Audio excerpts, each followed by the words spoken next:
여러분 안녕하십니까? 계속해서 대구 경북 소식을 전합니다. 앞서 서울서 보도가 있었습니다만 안타까운 소식으로 시작합니다. 고등학생이 빗길에 렌터카를 몰다가 도로 옆 옹벽을 들이받는 사고를 내 함께 탄 학생 5명이 모두 숨졌습니다. 함께 어울렸던 또 다른 학생 1명은 사고 직전에 차에서 내려 구사일생으로 참변을 면했습니다. 권윤수 기자가 취재했습니다. 승용차 바퀴가 모두 내려앉았고 차체 곳곳이 심하게 찌그러져 있습니다. 차 범퍼는 멀찌감치 튕겨져 나가버렸습니다.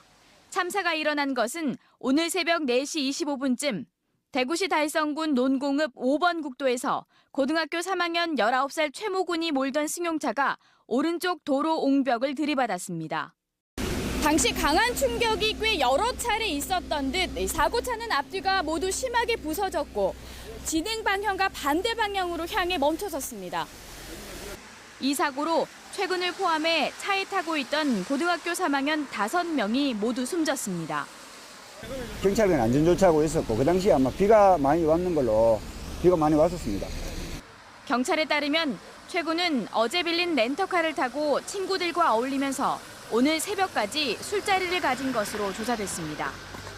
이런 사실은 함께 어울렸다가 사고 직전 집에 가려고 차에서 내렸던 또 다른 학생의 진술로 밝혀졌습니다.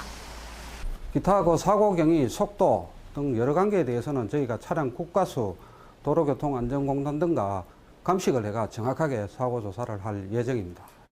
경찰은 빗길에 미끄러져 사고가 난 것으로 추정하고 음주 여부를 알기 위해 최군의 혈액을 채취해 분석 중인데 결과는 열흘쯤 뒤 나온다고 밝혔습니다. MBC 뉴스 권윤수입니다. 오늘 오후 1시 40분쯤에는 청도군 청도읍 국도를 달리던 승용차가 도로로 달려나온 멧돼지와 충돌한 뒤 가드레일을 들이받았습니다. 이 사고로 운전자가 많이 다치고 동승자도 다쳐 병원 치료를 받았는데 경찰은 정확한 사고 경위를 조사하고 있습니다.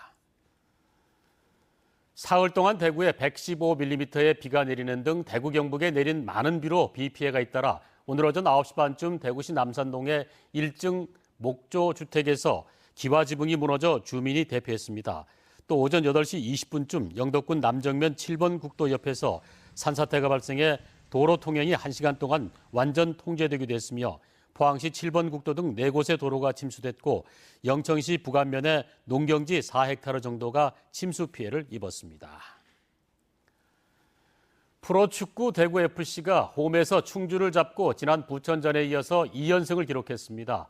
여름 동안 보여줬던 지독한 부진과 그에 따른 감독 사퇴의 여파를 털고 분위기 반전과 함께 본격적인 승격 전쟁을 예고할 수 있을지요. 서건 기자가 전합니다.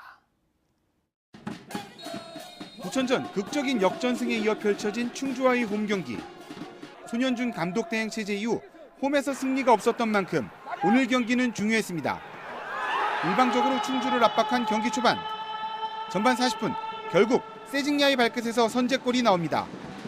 후반 충주도 거센 반격을 펼쳤지만 대구는 유연한 전술을 선보이며 분위기를 주도했고 결국 1대0으로 경기를 마무리합니다.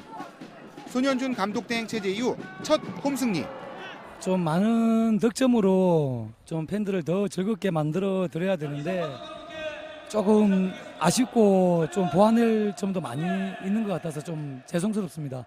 다음 홈 경기 때 더 멋진 모습으로 더 화끈한 공격 축구로 팬들에게 성원에 더 보답하도록 노력하겠습니다. 감사합니다. 1, 2위 경쟁을 펼치고 있는 안산과 부천의 선전이 이어지고 있는 만큼 한 발짝도 물러설 수 없는 대구에게 소중했던 1승. 다가오는 경기는 대전 원정입니다.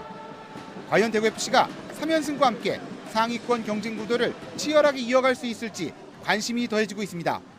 MBC 뉴스 서건입니다. 최근 대구의 초등학교 담임교사가 여학생들을 성추행한 사건이 발생해 충격을 주고 있는데요. 이전에도 교사의 학생 성추행이 여러 차례 있었던 것으로 드러났습니다. 잊을만 하면 성추행이 터져나오면서 대구시 교육청은 교사뿐 아니라 교장, 교감에게도 책임을 묻는다는 방침입니다. 보도에 조재한 기자입니다. 2013년 대구 모중학교 교사 휴게실에서 교사가 여중생을 성추행했다가 적발됐습니다. 같은 해 또 다른 중학교 교사는 졸업한 제자를 학교 밖에서 성추행하다 적발됐고 2명의 교사 모두 해임됐습니다. 최근에 일어난 성추행 사건은 교실에서 초등학생을 대상으로 해 더 큰 충격을 주고 있습니다. 감사를 통해 성추행을 확인한 대구시 교육청은 교사를 직위 해제했고 곧 징계위원회를 열어 파면이나 해임 등 중징계하기로 했습니다. 교장 교감에 대해서도 관리 책임을 물어 징계하고 엄격한 대책을 마련하겠다고 밝혔습니다. 성폭력 근절 대책을 지금 현재 계획을 지금 수립하려고 지금 하고 있는 상황이고, 지금 앞으로 차후에 이런 문제가 발생될 때는 이제 관리자 책임까지 묻겠다는 걸로 해서 이제. 경찰은 미성년자를 상대로 한 심각한 범죄 혐의가 있다며 이번 사건을 일선 경찰서가 아닌 대구지방경찰청에서 직접 수사에 들어갔습니다. 13세가 넘어서 19세 미만자로 하는 정법이지만 지금 13세 미만이기 때문에 단순 폭력법을 적용해가지고 가중이 처벌이 되는 거고. 피해자 조사를 마친 경찰은 추가 피해는 없는지 탐문 조사를 하고 해당 교사도 조만간 불러 조사하기로 했습니다. MBC 뉴스 조재환입니다. 대구 비슬산 자락 공사터에서 용의 알처럼 생긴 커다란 바위가 무더기로 발견돼 화제입니다. 이 마을 이름이 용리로 용의 전설이 내려오고 있는 곳인데요. 달성군이 스토리텔링을 통해 관광 자원화할 계획입니다. 양관희 기자가 취재했습니다. 대구 달성군 유가면 용리의 유스 호스텔 건설 현장입니다. 이곳에서 지름이 30cm에서 크게는 3m까지 이르는 둥근 바위가 30여 개 발견됐습니다.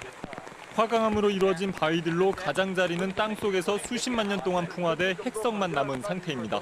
마을 사람들은 전해 내려오는 용의 전설을 근거로 바위에 용알이란 이름을 붙였습니다.